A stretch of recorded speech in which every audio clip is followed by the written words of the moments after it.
what mental gymnastics I went through to think that doing this completely self-indulgent month in Europe was actually necessary. Anyway, I'm preoccupied by the question of, am I even capable of being the main character here right now or anymore in my life? Like, I don't know. The story of why I'm here basically begins on October 1st of last year when I got married. Okay, pause for context. So I lived in the UK for several years previously on 2 student visas. During my time on these student visas, got into a relationship, and this relationship miraculously survived the 2019 expiration of my visa and my departure from the UK. So yes, at the end of this multi-year period of long distance, we got married.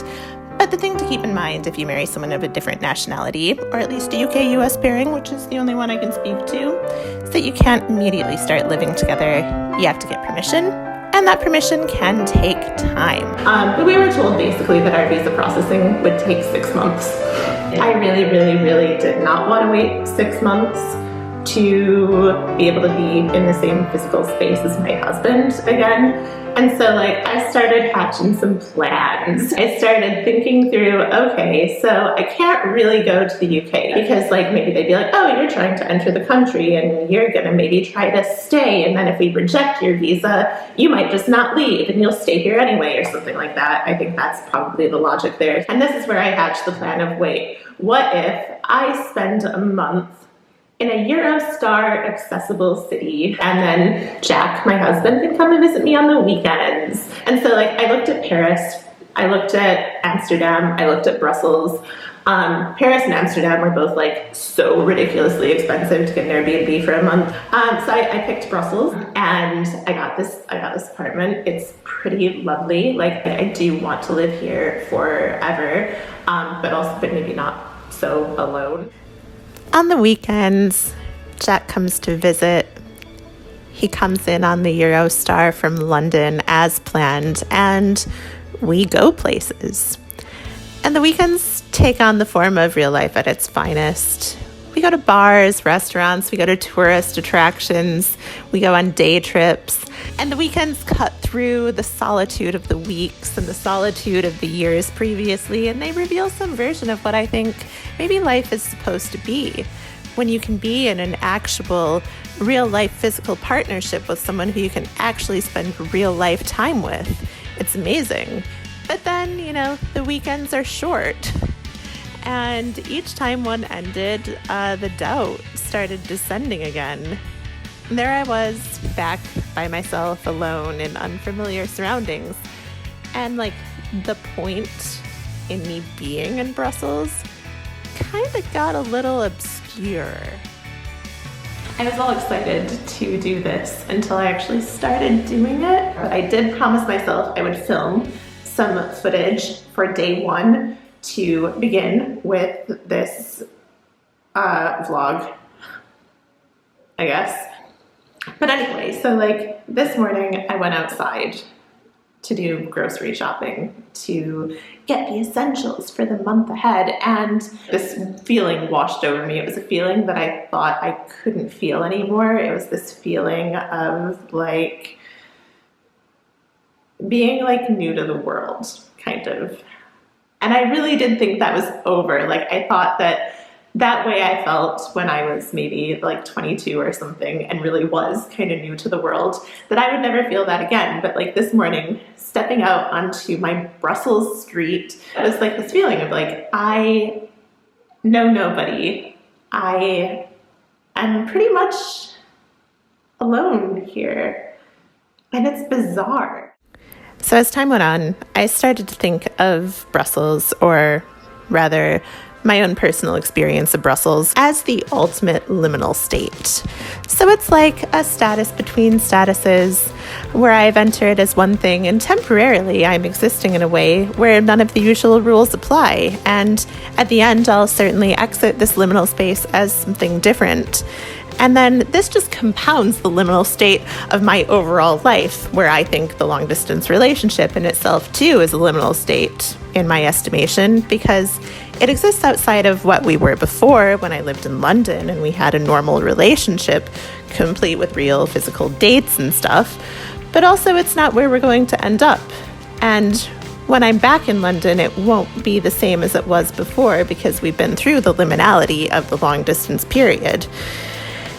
And so the month outside of my usual environment just compounds liminality. I don't know what I am anymore. I know no one in Brussels. I know nothing about Brussels. The city itself is something of a blank canvas to me. I don't have any preconceived notions about it. I was here not really sure what I was doing and just trying to understand it for myself, by myself, during the weeks. And so I took a lot of long solitary walks in the mornings before I had to begin my American Eastern Time workday. I felt very visible. I felt like this freak who's always alone, but also invisible at the same time. I don't really speak French. And so by nature there, I had to be very quiet, very unassuming. I tried as hard as possible to make myself as small as possible so I wouldn't have to go through any awkward encounter that would reveal my subpar linguistic abilities. And sometimes to get myself to go out for walks, I pretended I had a real purpose that wasn't so personally motivated. Sometimes I pretended I was in Brussels to consult for the European Union, which maybe in some past version of my life wouldn't even have been so far-fetched. Sometimes to get over my fear of not speaking French, I pretended that, I was English maybe, or maybe Irish or Canadian. Canadian by far the most convincing. Any more desirable Anglophone identity would do. I don't know why I'm feeling so scared. I'm afraid to go outside. And I feel like I'm disappointing myself because I'm here in Brussels. I should be living life, doing things. I should be maybe meeting people, going out and trying to form real human connections. But instead I'm just in the Airbnb. Spoiler, I did not form real human connections. Instead, I got existential. And maybe that was the right call. Maybe that was the most beautifully stereotypical thing I could have done as an American alone in Europe. So I powered through my self-mandated outside time each day, only to come back in and stare out at the rooftops and wonder, who am I? Who am I in the context of a relationship? Why do I go so blank when it's just me and me alone? And I waited for the weekends, and I didn't challenge myself to be more vibrant. I didn't challenge myself to leave my comfort zone. I didn't challenge myself to go out and talk to people. I turned the girl living alone in the big city genre on its head, and I realized that living alone is boring. Or maybe the boredom was self-imposed. Or maybe it was a fundamental part of my psyche. Who can say? Whatever it was, it begged the question, have I become one of those people who can't exist outside of a relationship? So the main thing though that I've been thinking about in terms of my relationship is that during the time we were apart, you expect it to be oh, you're really sad, you're missing each other all the time, you can barely cope with life. And it was actually for me, it was I found it really not that much of an emotional strain day to day. When we didn't see each other for a year, it was kind of it was irritating. It was annoying. I really hate video calls. So it was I hated having to conduct a relationship exclusively over video call. But other than that though, I didn't feel constantly sad.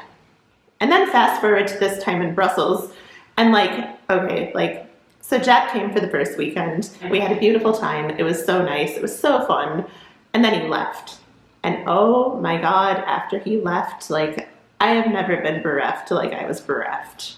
I would sit in the living room and we'd left the top of a wine bottle on the coffee table, and I would just look at it and feel this wistfulness, just staring at this wine bottle topper thing.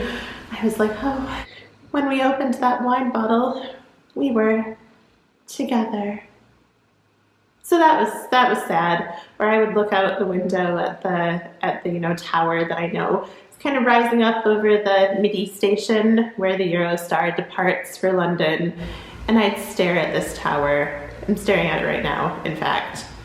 I mean, not that I have anything to hope for, but I would stare at this tower and I would long for the day when I could walk down the street to the station and wait in the international arrivals area. And then eventually Jack comes through, and then I'm free to be in a relationship again.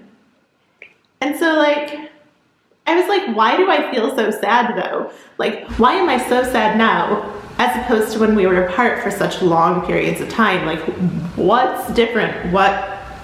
And so, like, I did an analysis. The results of this analysis are that during the time that we were apart for long periods of time, I didn't think too much about the relationship because I couldn't. Because if I thought too much about it, it would have meant that I had to actually confront the fact that we were apart and that I didn't really know when we were going to be together again, and that I didn't know what the next step was.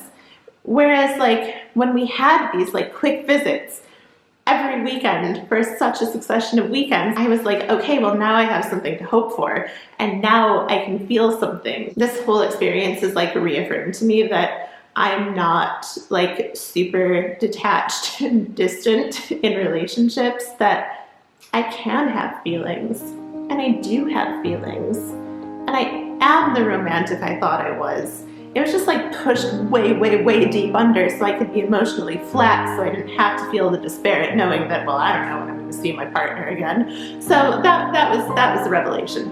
But yeah, that's what it is at this point in time. And I mean, now, of course, like, I'm leaving tomorrow. Once again, I guess I don't have a definite time to look forward to, so I do wonder if I'll be back to the emotional flatness, and I have to hope I won't, but you never do know. I mean, flatness can descend at any point, can't it? So,